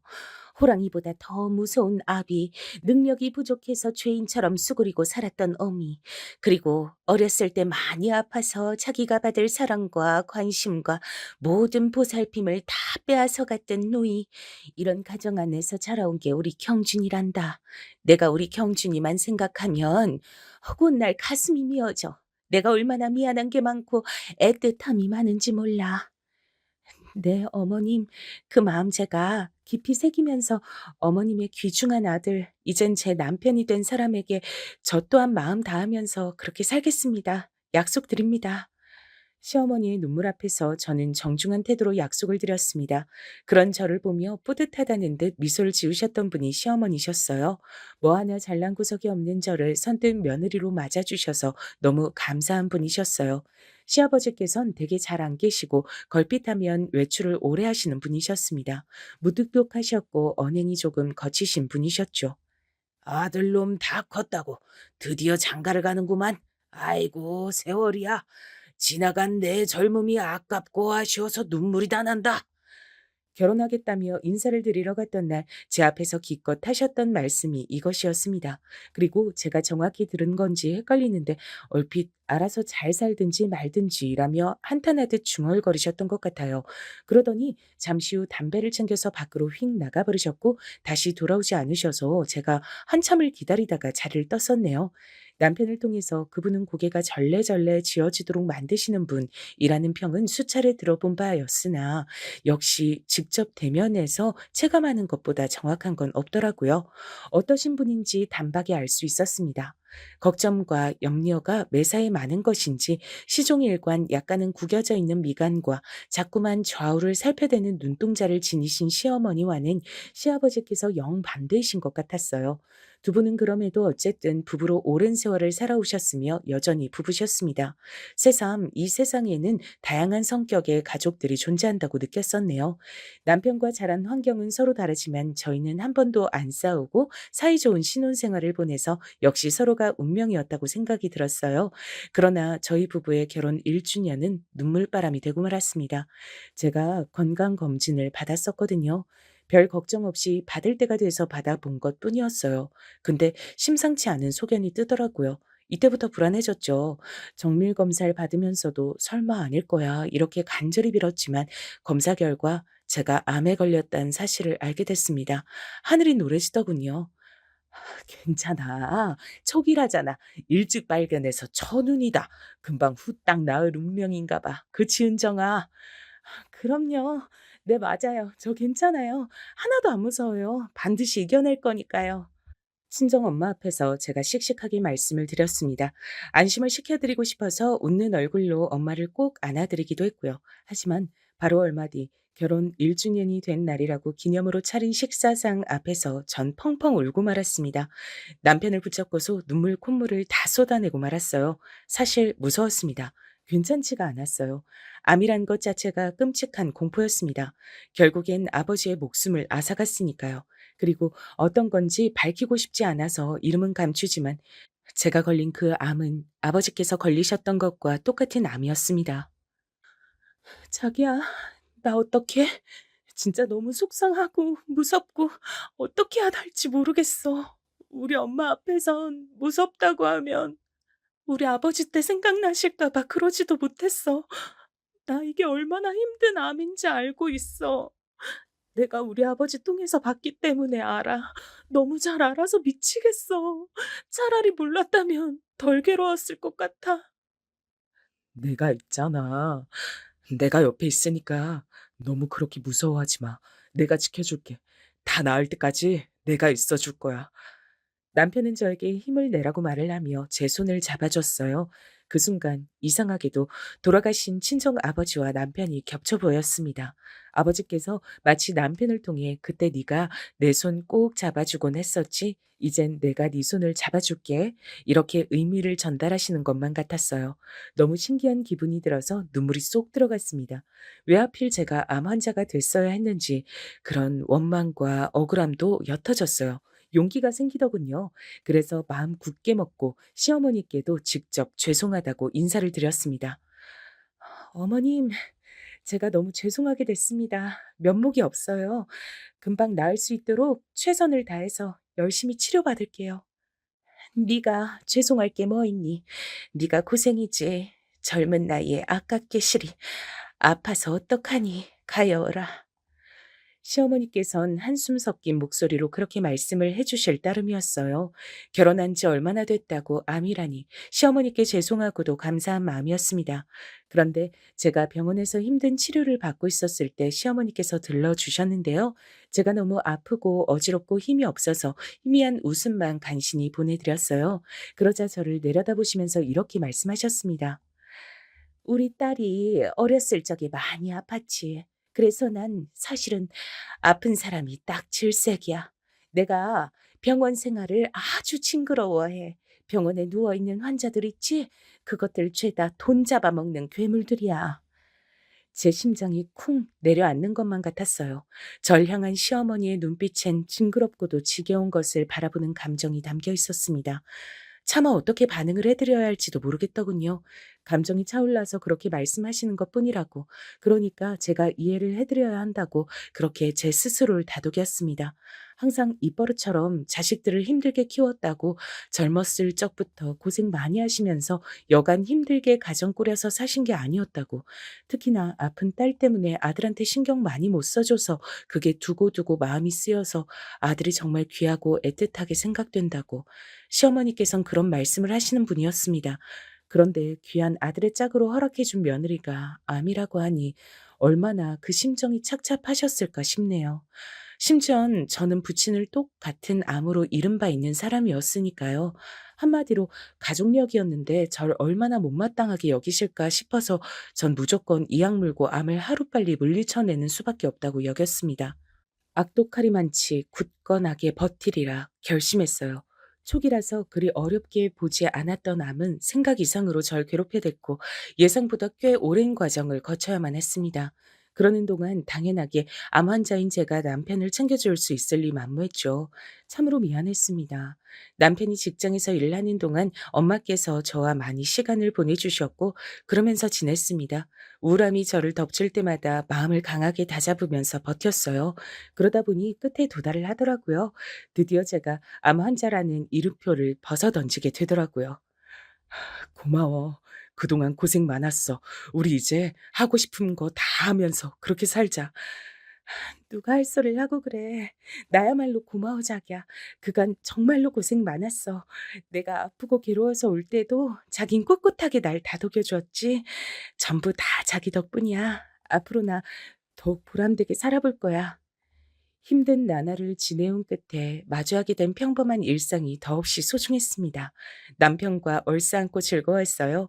밝은 미래를 꿈꿨습니다. 1년, 2년, 그렇게 시간이 가는 동안 저희 부부가 임신 소식을 애타게 기다렸지만 쉽게 생명이 찾아오진 않더라고요. 아직도 어쩜 그렇게 아이 소식이 없니? 혹시 몸이 약해서 그런 건 아니고? 저희도 정말 아이를 빨리 만나고 싶은데 마음 먹은 대로 되질 않네요. 아이 가지는 것엔 제가 아무 이상이 없는 상태예요. 근데 소식이 자꾸 없으니까 아무래도 전문 병원을 이젠 다녀볼까 해요. 뭐? 내가 모르긴 몰라도 그런 병원엔 돈이 엄청나게 들어간다던데? 네. 그래서 저희도 웬만하면 끝에 끝까지 그 수단은 미루고 싶었어요. 근데 이젠 너무 간절하니까 마냥 기다리긴 어려우니까 한번 병원을 다녀볼까 해요. 내가 이런 소리까진 안 하려고 했는데 너 암 치료받고 어쩌고 하느라 돈도 못 벌면서 한참 지냈고 전부 다 우리 경준이 돈으로 해결했으면서 우리 경준이 돈으로만 지냈으면서 이젠 그 비싼 병원까지 다니겠다고 하는구나. 아휴, 이게 다 무슨 꼴인가 싶네. 됐다. 그냥 너희 문제에 내가 괜한 참견까지는 안 할란다. 참견해봤자 내 속만 문드러지지. 그렇게 말씀하시는 시어머니 앞에서 제가 정말 드릴 말씀이 없었습니다. 얼른 떳떳하고 당당해지고 싶더라고요. 힘내서 더욱 잘 살다가 보면 아이도 찾아오고 저도 멋지게 사회생활하면서 그렇게 되는 일상이 찾아와 있을 거라고 믿었어요. 한결같은 남편을 위해서라도 지금보다 멋진 일상이 찾아와야만 한다고 생각했습니다. 그러나 긍정적인 생각을 가지고 있던 절 찾아온 것은 멋진 일상이 아니었습니다. 그야말로 청천벽력과도 같은 소식이었습니다. 바로 재발이란 두 글자. 저에게 다시 암이 찾아온 것이었어요. 그때는 정말 이성을 놓게 되더군요. 병원 바닥에 주저앉아서 머리를 부여잡고 울었어요. 대체 내가 뭘 잘못했다고 나한테 이러는 거야. 난 그냥 우리 아버지 딸로 태어났을 뿐인데 이런 가족력을 왜 물려받아서 내가 이렇게 괴로워해야 돼? 왜 나한테 이런 불행이 닥치는 거야? 세상이 원망스러웠습니다. 삶이 징그럽게 느껴졌어요. 그때 주저앉은 제 어깨와 등을 감싸는 손길이 있었습니다. 아, 제가 혼자 온 것이 아니라 친정 엄마와 함께 와서 암 재발 진단을 받았다는 것. 잠시나마 망각했던 그 사실이 깨달아지면서 이루 말할 수 없는 참담한 기분이 들었어요. 엄마께선 이성을 잃고 오열하던 절 가만히 껴안아 주시면서 괜찮다는 말씀을 계속해서 해주셨습니다. 괜찮아. 이번에도 이겨낼 거야. 은정아, 다 괜찮을 거야. 만약에 안 괜찮으면요. 아버지도 두 번째 돌아가셨잖아요. 재발했을 때 못 이겨내셨잖아요. 전 아버지를 닮은 딸이니까 저도 그렇게 되겠죠. 이젠 다 틀렸어요. 아니, 절대 그렇지 않아. 은정아, 너 잊은 거야? 누가 너를 지켜주기로 했는지 잊어버린 거야? 아버지가 저를 지켜주기로 했었죠. 근데 그게 무슨 소용이에요? 소용이 있는지 없는지 확인해 봐야 하는 거야. 난 믿어. 네 아버지 절대로 너를 지금 자기 곁으로 오게 할 사람이 아니야. 너 못 오게 용을 써서 막을 사람이야. 그러니까 은정아, 한 번만 더 힘을 내보자. 이겨내보자. 우리 딸 할 수 있지? 우리 딸 없으면 내가 너무 외로워. 나 젊은 우리 딸 없으면 휴대폰 기능도 잘 못 만지잖아. 그러니까 내 곁에 있어줘야지. 어? 그럴 거지? 약속? 저도 모르게 울면서 엄마와 새끼손가락을 걸고 약속을 했답니다. 암 재발 소식에 남편은 울지 않았어요. 울음을 꾹 참아내는 얼굴을 할 뿐이었고 절 꼭 안아주면서 같이 이겨내자고 말을 해줬습니다. 같이라는 말, 세상에서 가장 미안하고도 힘이 되는 말이었어요. 남편이 그랬습니다. 제가 얼마나 오래 투병 생활을 하든, 그래서 얼마나 돈이 들어가든, 얼마나 괴로워지든 본인은 상관없이 끝까지 제 곁을 지킬 거라고요. 묵묵하게 절 지켜주겠다 그랬어요. 절 사랑하는 마음이 여실히 느껴졌습니다. 당신의 곁을 지키고 계셨던 친정 엄마를 향해 아버지께서 당시에 어떤 기분을 느끼고 계셨을지 제가 그걸 알겠더라고요. 아버지, 하지만 전 아버지와 다른 결말을 맞이하고 싶어요. 오래오래 살아서 제 남편과 머리가 하얗게 될 때까지 함께하고 싶어요. 제가 그럴 수 있도록 도와주실 거죠? 힘들게 각오를 다졌습니다. 그리고 재발된 암은 무섭게 절 공격해 왔습니다. 고통의 나날이었어요. 이성의 끈이 몇 번이고 끊어졌습니다. 전 알고 있었죠. 사람이 아프면 아프기만 한 것뿐만 아니라 돈이 많이 든다는 것을요. 남편은 저에게 돈 얘기를 못 꺼내게 했습니다. 그런 거 생각하지 말고 치료에만 전념하라고 했죠. 거칠어진 남편의 얼굴을 바라보며 말도 못하게 미안했습니다. 죄책감은 어쩔 수가 없더라고요. 그런 괴로움 속에 잠겨있던 저에게 시어머니께서 찾아오셨습니다. 병실에 들어서셨을 때부터 표정이 안 좋으셔서 제가 감히 차마 죽은 듯이 누워있질 못하겠더라고요. 억지로라도 몸을 일으켜야 할 것 같았습니다. 그런데 성큼성큼 다가오신 시어머니께서 저의 수고를 덜어주셨어요. 암 환자인 제 멱살을 잡으셨거든요. 병원복을 앞으로 쭉 당겨 잡으시더니 제가 신음하는 것에도 눈 하나 깜짝 안 하시고 소리를 크게 지르셨습니다. 잘났다. 잘났어. 암 걸린 게 자랑이야. 아주 벼슬이야. 어머님, 왜 이러세요? 이거 놔주세요. 제가 지금 어지러워요. 어지러워?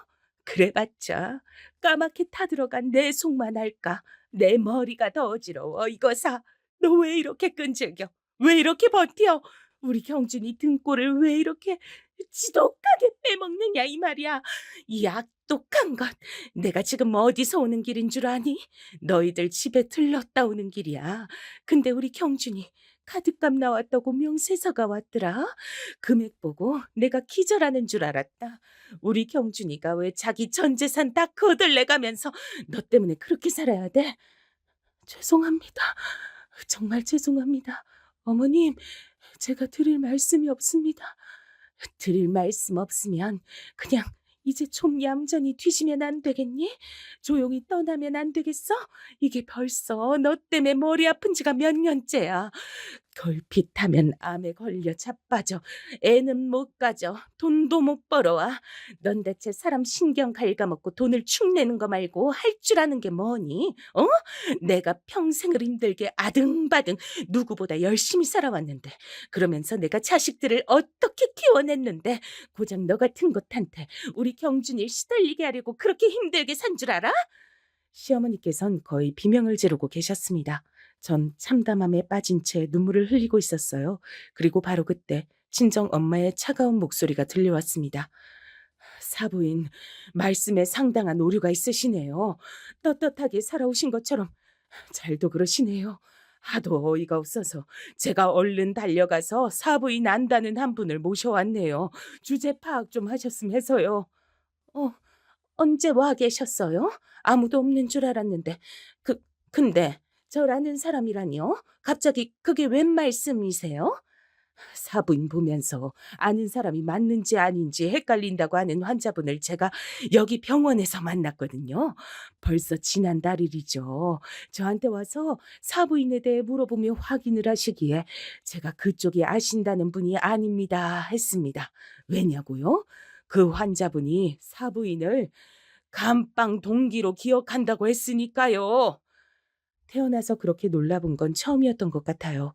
이게 대체 무슨 일인가 싶어서 전 울던 것도 잊어버리고 놀라서 시어머니를 쳐다봤습니다. 저보다 2배로 놀라신 것 같았어요.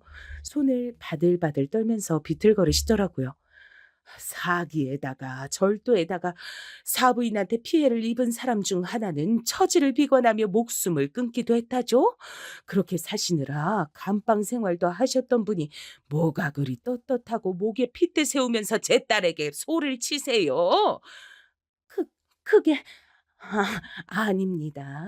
아니에요. 깜빵이라니 그런 적 없어요.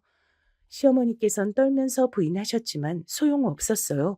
친정엄마의 눈짓을 받고 병실로 들어서신 어떤 환자분을 보시자마자 시어머니께서 털썩 주저앉으셨거든요. 나 기억하죠. 우리가 제법 돈독하게 깜빵에서 잘 지냈었는데 출소하고 나서 연락 한 번 없고 잠적해서 사는 게 왠지 서운했었거든요. 근데 이렇게 다시 만나네요. 이런 거 보면 세상 좁긴 좁아요. 그때 나에게 해줬던 각종 무용담들 내가 잘 기억하고 있어요. 정말 대단했던 무용담이었는데 자식들은 그거 알아요? 자식들이 있다면서요?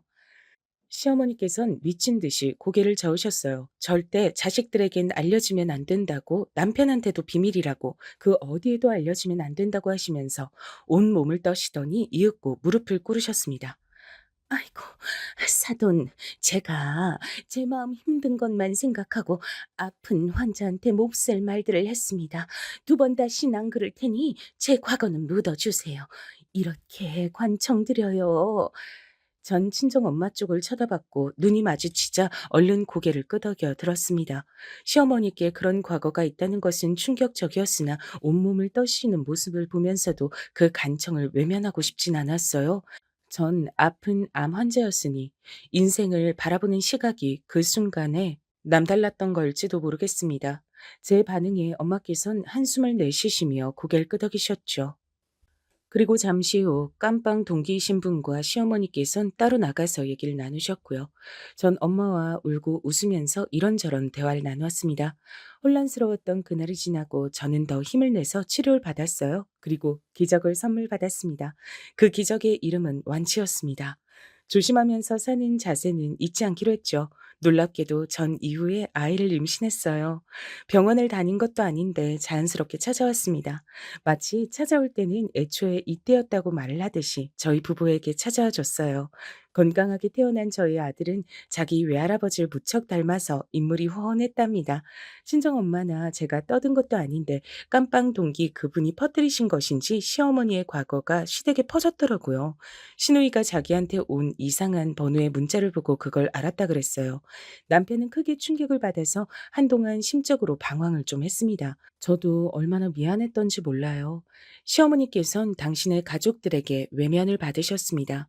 저는 제가 나설 일이 아닌 것 같아서 한 발짝 뒤로 물러나 지켜보며 사는 중이네요.